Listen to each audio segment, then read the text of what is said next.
Azad Samaj party के supremo Chandrashekhar आगे नजर आ रहे हैं। नगीना लोकसभा जनता का प्यार और आशीर्वाद भी उन्हें खूब मिल रहा है। आजाद ने कहा कि मुझे समस्त समाज के साथ दलित मुस्लिमों का भरपूर सहयोग मिल रहा है।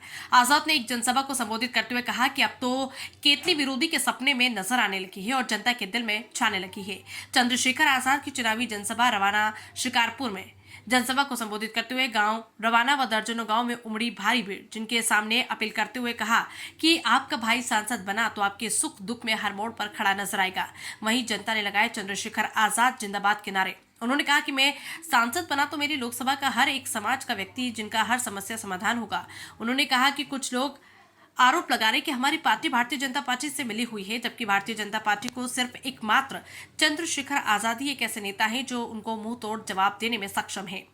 और यदि मुझे जनता का साथ मिला तो भाजपा को हराने का काम चंद्रशेखर आजाद ही करेगा। मेरा मुकाबला सीधा भाजपा से है। तुम्हारी आवाज लोकसभा में उठाने का काम करूंगा। चुनाव का माहौल चल रहा है, आपका खूब रुझाने का भड़काने का काम करेगी विरोधी पार्टी। इसलिए मैं आप लोगों से अपील करता हूं कि उनकी बातों में आने की जरूरत नहीं। तुम्हारा भाई आज और कल हमेशा आपके साथ खड़ा रहेगा। एडवोकेट चंद्रशेखर भाई जी को जाएगी, केतली पे जाएगी। जिस तरीका से लोग बहन बेटी का सम्मान करते हैं, उनकी हिफाजत करते हैं, मेरे चाचा ने बताया इसी तरीका से एक एक वोट की हिफाजत करके एडवोकेट चंद्रशेखर जी के लिए दिलवाया जाएगा।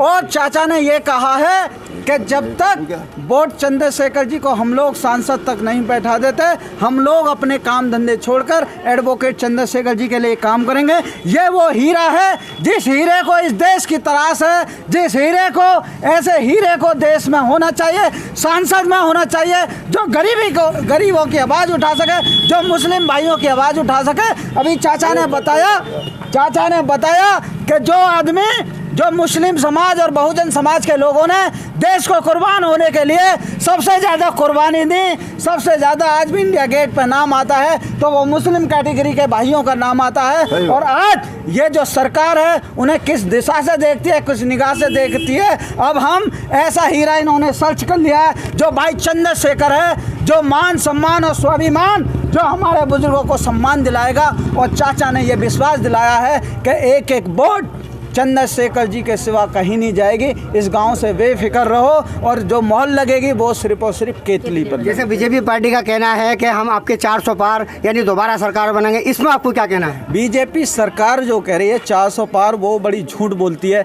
जैसा कि कई बार देखा होगा आपने, बीजेपी के जो लोग हैं वो अनपढ़ लोग हैं, बिल्कुल अनपढ़ लोग हैं, उन्हें यही नहीं पता। बीजेपी के मोदी, एक मुख्यमंत्री, प्रधानमंत्री ये कहता है कि मुझे तो मेरे देश के 600 करोड़ लोगों ने वोट देकर विजय बनाया। अरे उस मूर्ख से पूछो जिस देश की जनसंख्या 125 करोड़ हो, जिस देश में आज का जो आंकड़ा है 138 करोड़ का हो, वहाँ देश में 600 करोड़ लोग वोट कैसे बना सकते हैं? जहाँ देश का एक नेता वो कहता हो, अमित शाह जैसा, कि अब के तो मेरे बच्चों ने 12th पास कर लिए, 12th के पास इंटर पास करेंगे। अरे अनपढ़ लोगों, अब ये जो वोट है ये पढ़े लिखे युवा के लिए है। इस देश में जो अधिकार है वो पढ़े लिखे समाज के लोगों का अधिकार है। और ये लोगों ने भी विश्वास दिलाया है कि एक एक वोट चंद्रशेखर को इस तरीका से जाएगी जिस तरीका से हम लोग अपनी बहन बेटी को दिलों की इज्जत करते हैं और सम्मान करते हैं। एक भी वोट वेस्ट नहीं होगी। चलिए, बहुत बढ़िया। अभी देख रहे थे आप लोग हमारी अर्ली मॉर्निंग, दर्शकों मैं आपको दिखा रहा हूँ इस समय अर्ली मॉर्निंग की रिपोर्ट, और जैसे इन्होंने बताया है और आगे भी आपको दिखाता रहा हूँ। धन्यवाद।